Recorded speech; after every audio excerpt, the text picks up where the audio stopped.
Sveikučiai, sveikučiai.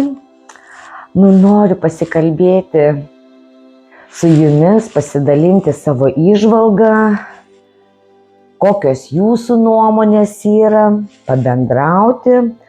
Šiandieną norėčiau pakalbėti apie 5 žingsnelių. Šiandien tokia faina išskaičiau 5 žingsnelių terapiją, kaip mes bendraujam su žmonėm. Ir kiek kartais net nesusimastydami atiduodami energiją, ne su tais žmonėm, kuriais reikėtų bendrauti. Tai aišku, čia viskas eina per pamokas, per patyrimus.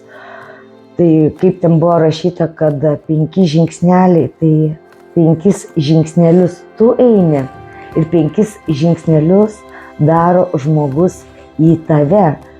O jeigu tu padaręs tuos 5 žingsnelius nesulauki į tave tų žingsnių, tai apsisuk ir be jokio gailesčio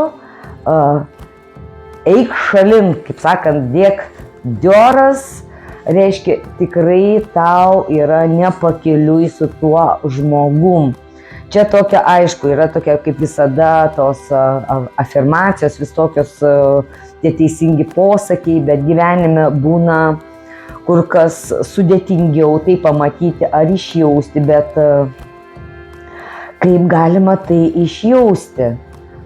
Tai imkim, kai tu duodi, tu kalbi, tu santykiauji, geras žodis, su tuo žmogum, bet savo atžvilgiu negauni atgal, tai nėra energetinių mainų, tai nėra santykiai, tai yra savo energijos iššvaistymas be atgalinio ryšio. Kas yra santykiai? Tai nebūtinai santykiai gali būti tarp artimųjų žmonių. Apskritai čia žmonių santykiuose yra toks dalykas, turi būti vienpusiškumas.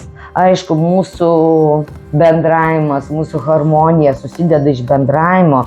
Mes neturim būti vien intravertai užsidarę savyje, turim komunikuoti su žmonėm, bet ką reiškia komunikuoti? Tai reiškia abipusis energetinis srautas, lygiai taip pat kaip mes gauname energiją iš visatos ir žemės energijos, tai yra cirkuliacija. Jeigu mes negaunam, tai reiškia kažkuri mūsų čakra yra užsidariusi, tarsi pagalys įmestas į upę, kuris neleidžia pratekėti tai energijai. Mes iš karto pajaučiam, imkim ar vieno ar kito kūno negalavimu, tai yra energijų srautų uždarimas, turi vientisumas eiti. Tai lygiai taip pat ir santykiuose. Jeigu nėra gražaus judėjimo srauto, nėra tos komunikacijos, nėra duodamojo grįžtamojo jausmo, tai nebus santykių, nebus darnos, nebus to tikrumo. Ir tas vadinamasis iš pagarbos, aš ten atsakysiu, tai čia nėra bendravimas. Tai tą labai svarbu išjausti, kiek yra tikrų žmonių mūsų rate, kiek yra netikrumo, apsimestinumo, feikinių dalykų. Bet svarbiausia išlikti savim, nepaduoti nutekėjimui savo energijos. Nes mes, kaip ir miniu jau ne vieną kartą, kad mes turime būti augime, cirkuliacijoje, tai turime gauti ir iš aplinkos visą tą grįžtamąją energiją. Tai lygiai taip pat, kai mes išeiname į gamtą ir iš medžių, iš oro, iš jūros, iš tos aplinkos, jeigu mes esame ištaškę, mes gaunam. Bet mes ką darom?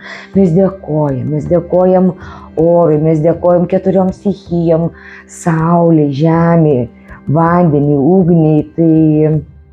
Tai yra mūsų grįžtamoji, bet jeigu mes tik imsim, bet pamiršim padėkoti, tai irgi nieko gero nebus. Tai tiesiog irgi tas srautas užsidarys, nes tai yra energija, viskas turi eiti per energiją. Tai aš nežinau, ar pagavo tą mano žinutę.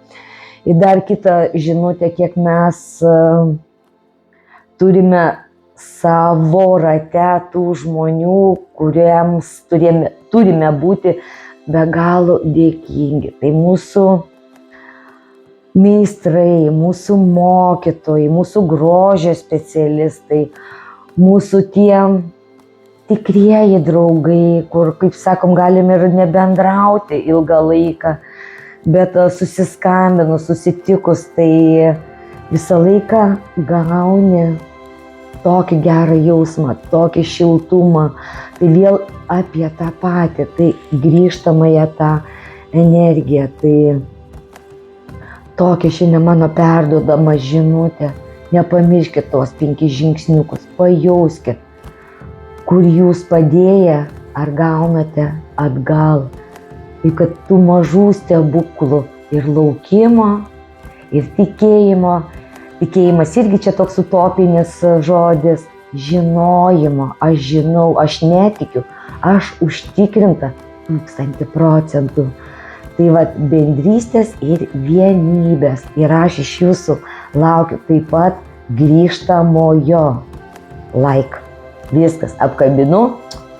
Bučkis jums.